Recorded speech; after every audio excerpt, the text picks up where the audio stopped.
Hello everyone, welcome to Agilecast, a podcast series for Agile enthusiasts from the Agile community of consulting and transformation. XACT is a community of seasoned Agile coaches and passionate Agile enthusiasts. We live by our core value of knowledge sharing, which is the only way you learn and care about your community. We have been hosting webinars, meetups, annual conference named Agile NCR, and of late we decided to share our podcast series which can help our fellow Agile enthusiasts in exploring the well-proven solution in the space of business agility. In this series, I am going to talk about objectives and key results. Being an Agile transformation consultant involved in transformation programs, I have seen how OKR framework can help organizations to accelerate their business outcomes. OKR can be a powerful tool to make the mindset shift from output to outcome.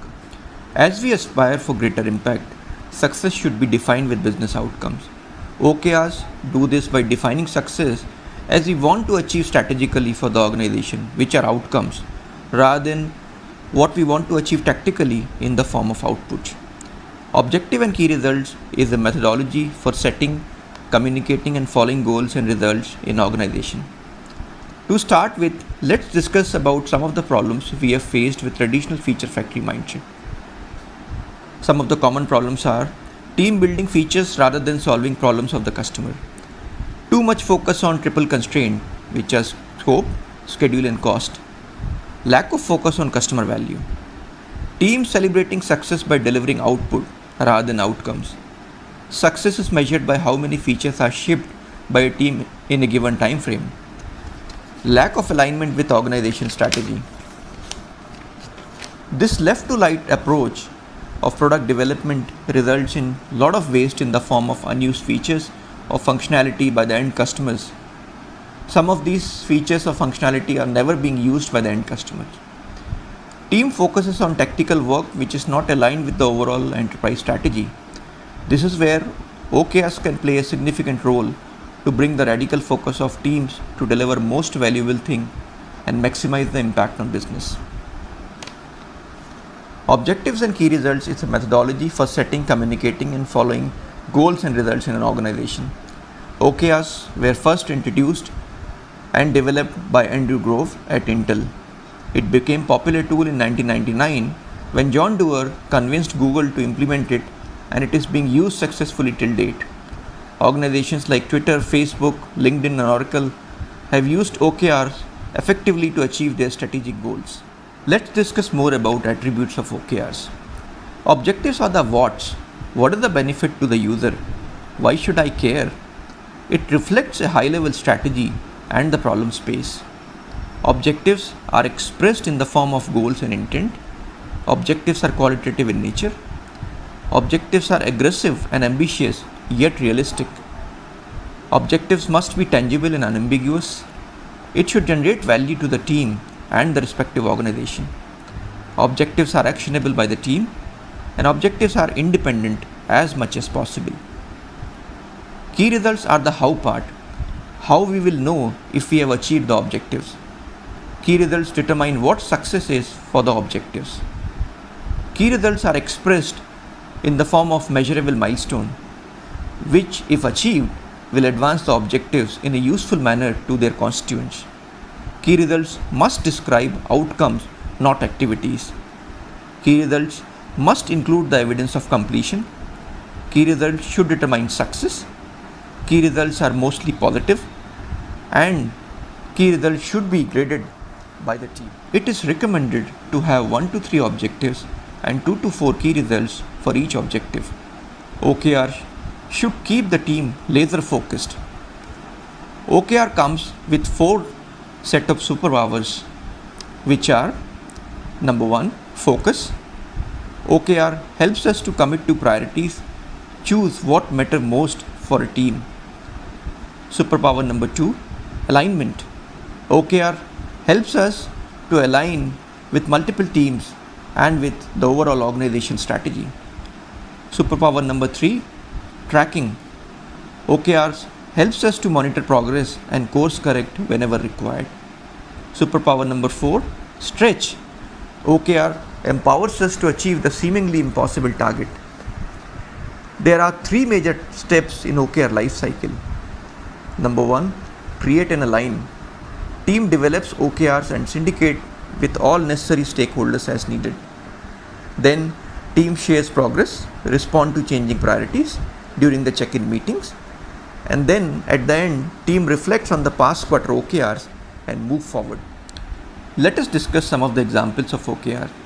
In the first example, we are taking a case of online retail business where the objective is to increase the recurring revenue of the online business.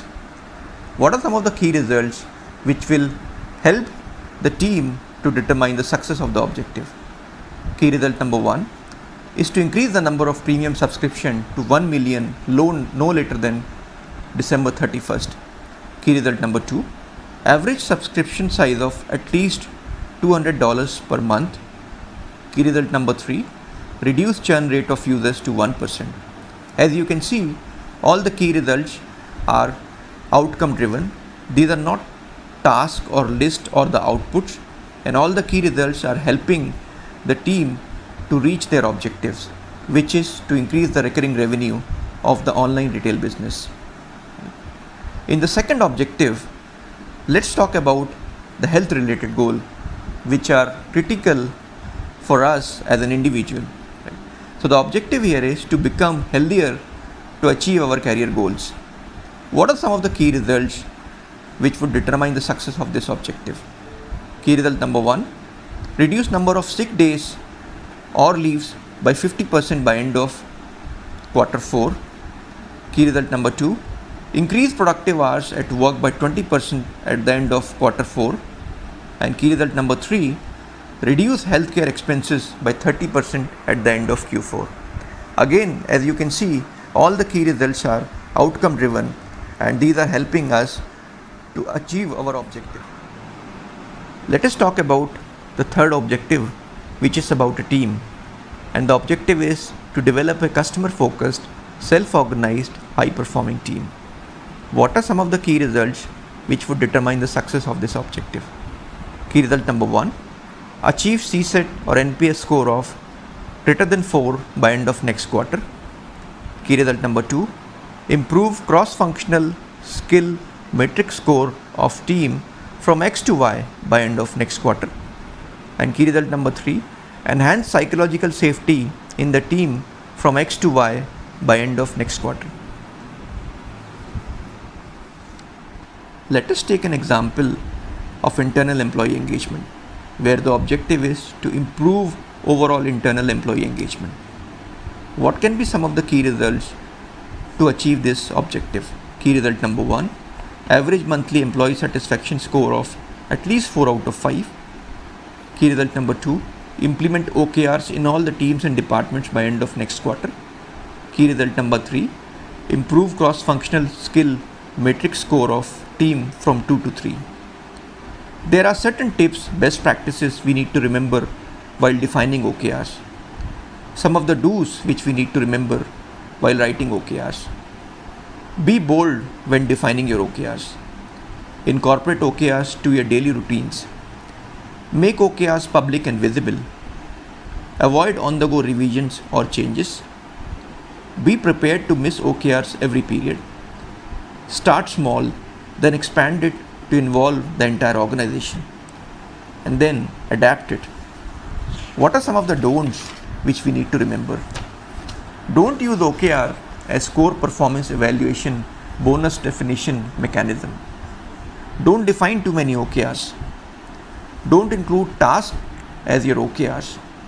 Don't set unreachable objectives, and don't be rigid or constrain yourself to a single implementation methodology. Number 1, Measure What Matters by John Doerr. This is an excellent book, and I would recommend everyone who wants to enhance their knowledge to read this book. Number 2, The 4 Disciplines of Execution by Sean Covey. And there is another one, Radical Focus by Christina. All three are great books if you are looking to build your knowledge around OKRs. OKRs can be incredibly powerful to achieve the business goals of any organization if implemented well. OKRs is a tool for the team. They do not exist solely for the benefit of leadership. OKRs can be hard to write initially.